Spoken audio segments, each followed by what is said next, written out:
আসসালামু আলাইকুম রহমতুল্লাহ। এই যে উঁচু এই জমিটা দেখতেছেন, এটা হলো আমার এক মামার।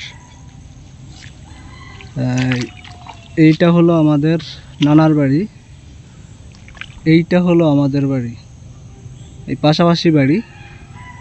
তো মামার এই জমিটাতে একটু উঁচু, যার কারণে এখানে ধানের চারা ফলানো হয়েছে। আগে যে ধানের চারা ফলাইছি 13-14 কেজি ধানের চারা ফালানো হয়েছে আমার টোটাল, আগে সব পচে গেছে। তো ধানের চারা পালানোর সময় শেষ, তারপরও কি করব, চেষ্টা তো করতে হবে। যেহেতু আমরা ধান ফলাই, কৃষিকাজ করি, চেষ্টা করা ছাড়া তো উপায় নেই। দেয়ার মালিক তো আল্লাহ, চেষ্টা আমাদের চালাই যাইতে হবে। যার কারণে আবারও 4 কেজি আনে ধানের চারা ফালাইলাম।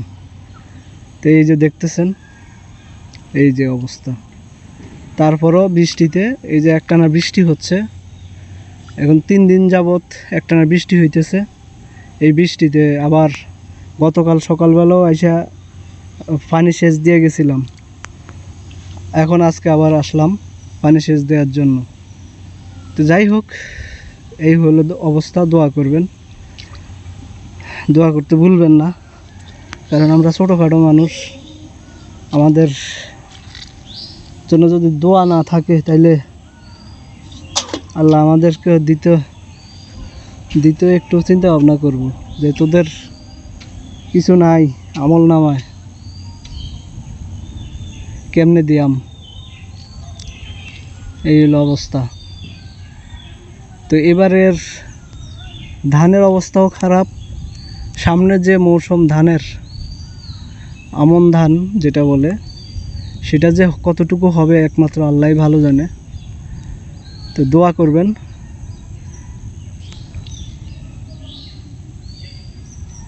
দোয়া করবেন। হ্যাঁ, জান কি নাই?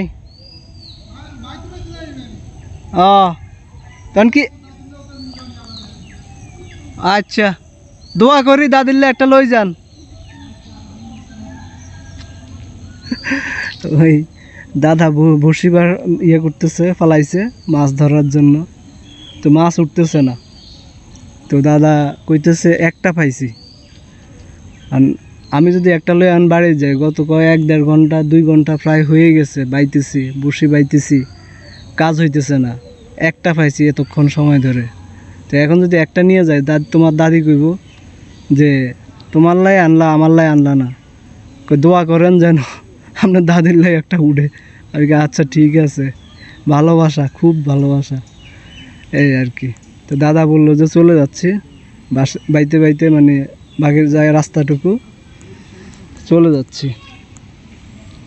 বললাম যে আচ্ছা ঠিক আছে, দোয়া করি দাদির জন্য যেন একটা পান।